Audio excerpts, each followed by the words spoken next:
พระธรรมประจำวันของพระเจ้าเนื้อหนังของพวกเจ้า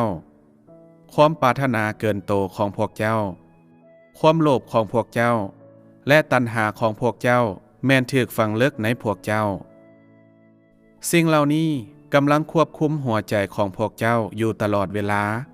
จนพวกเจ้าบ่มีอำนาจที่จะปลดแอกแห่งความคิดแบบศักดินาและเสื่อมทรามเหล่านั้นได้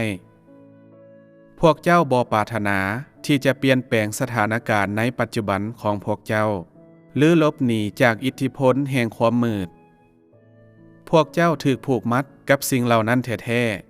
ๆถึงแม้นพวกเจ้าทุกคนรู้จักว่าชีวิตแบบนี้เจ็บปวดหลายและโลกของมนุษย์ใบนี้มืดมัวหลายแต่ยังบ่มีคนใดในบรรดาพวกเจ้าที่กล้าเปลี่ยนแปลงชีวิตของพวกเจ้า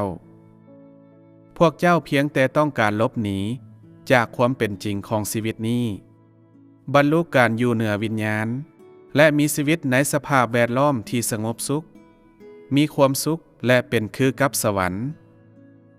พวกเจ้าบ่เต็มใจที่จะอดทนกับความลำบากเพื่อเปลี่ยนแปลงชีวิตในปัจจุบันของพวกเจ้า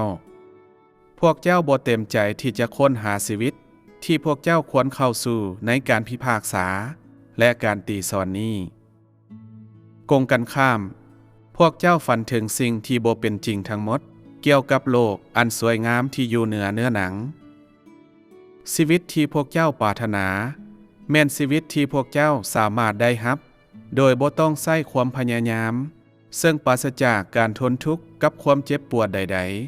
ๆนั่นบ่แม่นความจริงอย่างสิ้นเชิงเพราะสิ่งที่พวกเจ้าคาดหวังนั้นบ่แม่นการดำรงชีวิตที่มีความหมายในเนื้อหนังและการรับความจริงในช่วงเวลาชีวิตนั่นก็คือการดำรงชีวิตเพื่อความจริงและการลุกยืนขึ้นเพื่อความยุติธรรมนี่บ่แม่นชีวิตที่พวกเจ้าจะพิจารณาเป็นสิ่งที่สดใสและแวววาวพวกเจ้ารู้สึกว่านี่บ่แม่นชีวิตที่สวยงามหรือมีความหมายในสายตาของพวกเจ้าแล้วการดำรงชีวิตแบบนั้นจะรู้สึกคือกับว่าบ่ยุติธรรมถึงแม้นว่าพวกเจ้ายอมรับเอาการตีสอนนี้ในมื้อนี้แต่ถึงอย่างนั้นสิ่งที่พวกเจ้ากำลังแสวงหาบ่แม่นเพื่อรับความจริงหรือเพื่อดำรงชีวิตตามความจริงในปัจจุบันแต่กงกันข้ามแม่นเพื่อที่จะสามารถเข้าสู่ชีวิตที่มีความสุขนอกเหนือจากเนื้อหนังในภายหลังพวกเจ้าบ่ได้แสวงหาความจริงหรือพวกเจ้าบ่ลุกยืนขึ้นเพื่อความจริงและพวกเจ้าบ่ได้มีชีวิตอยู่เพื่อความจริงอย่างแน่นอนพวกเจ้าบ่แสวงหาทางเข้าในมื้อนี้แต่กงกันข้ามความคิดของพวกเจ้าถูกครอบงำด้วยอนาคตและด้วยสิ่งที่อาจกลายมาเป็นจริงในมื้อหนึ่งพวกเจ้าจ้องเบิ่งท้องฟ้าสีครามห้องให้อย่างคมคืนและคาดหวังที่จะถูกรับขึ้นสู่สวรรค์ในมื้อหนึ่งพวกเจ้าบ่ฮู้จักบ่ว่าลักษณะการคิดแบบนั้นของพวกเจ้าแม่นออกจากความเป็นจริงแล้วพวกเจ้ายังสืบต่อคิดว่าพระผู้ไทยแห่งความกรุณา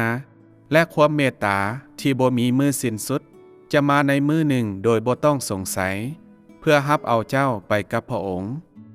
ซึ่งรับเอาพวกเจ้าผู้ที่ได้อดทนต่อความลำบากและการทนทุกข์ในโลกใบนี้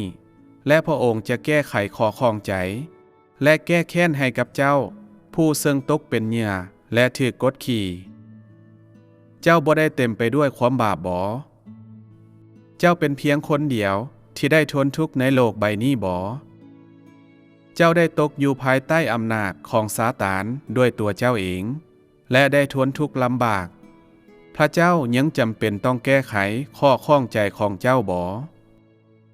คนที่บ่สามารถเฮ็ดตามการเรียกร้องของพระเจ้าพวกเขาทุกคนบ่แม่นศัตรูของพระเจ้าบ่คนที่บ่เชื่อในพระเจ้าผู้ที่บังเกิดเป็นมนุษย์พวกเขาบ่แม่นคนที่ต่อต้านพระคริสต์บ่แล้วการกระทำดีของเจ้าจะมีค่าหยังพวกมันสามารถเข้าแทนหัวใจที่นมัสการพระเจ้าบ่เจ้าบ่สามารถรับการอวยพรจากพระเจ้าโดยการเฮ็ดดีเพียงบางอย่างเท่านั้นและพระเจ้า จะบ่แก้ไขข้อข้องใจของเจ้าและแก้แค้นสิ่งชั่วร้ายที่เกิดขึ้นกับเจ้าเพียงแต่ย้อนเจ้าตกเป็นเหยื่อและถูกกดขี่คนที่เชื่อพระเจ้าแต่บ่ฮู้จักพระเจ้าแต่เป็นผู้ที่เฮ็ดดีพวกเขาทุกคนยังบ่ได้ถูกตีสอนบ่เจ้าเพียงแต่เชื่อในพระเจ้าเพียงแต่ต้องการให้พระเจ้าแก้ไขและแก้แค้นสิ่งชั่วร้ายที่เกิดขึ้นกับเจ้าและเจ้าต้องการให้พระเจ้ามอบมือของเจ้าให้แก่เจ้าซึ่งเป็นมือที่เจ้าสามารถเสิร์ชสู่ขอของเจ้าได้ในที่สุดแต่เจ้าปฏิเสธที่จะสนใจความจริงหรือเจ้าบ่กระหายที่จะดำรงชีวิตตามความจริงแห่งกายที่เจ้าจะสามารถหลุดพ้นจากชีวิตที่ลำบากและวางเป้านี้ได้กงกันข้ามในขณะที่กำลังดำรงชีวิตของเจ้าในเนื้อหนังและชีวิตที่ผิดบาปของเจ้าเจ้าเหลียวเบิงหาพระเจ้าด้วยความขาดหวังเพื่อให้แก้ไขความทุกข์ใจของเจ้าและแยกหมอกแห่งการมีชีวิตอยู่ของเจ้าแต่สิ่งนี้เป็นไปได้บ่ถ้าเจ้ามีความจริงเจ้าสามารถติดตามพระเจ้าได้ถ้าเจ้าดำรงชีวิตตามนั้นเจ้าก็สามารถเป็นการสำแดงออกถึงพระธรรมของพระเจ้าถ้าเจ้ามีชีวิตเจ้าก็สามารถมีความสุขกับพรของพระเจ้าได้คนที่มีความจริงก็สามารถมีความสุขกับพรของพระเจ้าพระเจ้ารับประกันว่าจะแก้ไขสำหรับคนที่ฮักพระองค์หมดหัวใจและคนที่อดทนต่อความลำบากและการทนทุกข์แต่บ่แม่นสำหรับคนที่เพียงแต่ฮักตัวเองและได้ตกเป็นเหยื่อให้กับการหลอกลวงของซาตานมันจะสามารถมีความดีในคนที่บ่ฮักความจริงได้แนวใดมันจะสามารถมีความชอบธรรมในคนที่เพียงแต่ฮักเนื้อหนังได้แนวใดความชอบธรรมและความดีบ่แม่นถูกเว้าถึงเพียงแต่อ้างถึงความจริงบ่พวกมันบ่ได้ถูกสงวนไว้สำหรับคนที่ฮักพระเจ้าหมดใจบ่คนที่บ่ฮักความจริงและคนที่เป็นเพียงซากศพที่เน่าเปื่อยทุกคนเหล่านี้บ่ได้เสื่องความชั่วร้ายไว้บ่คนที่บ่สามารถดำรงชีวิตตามความจริง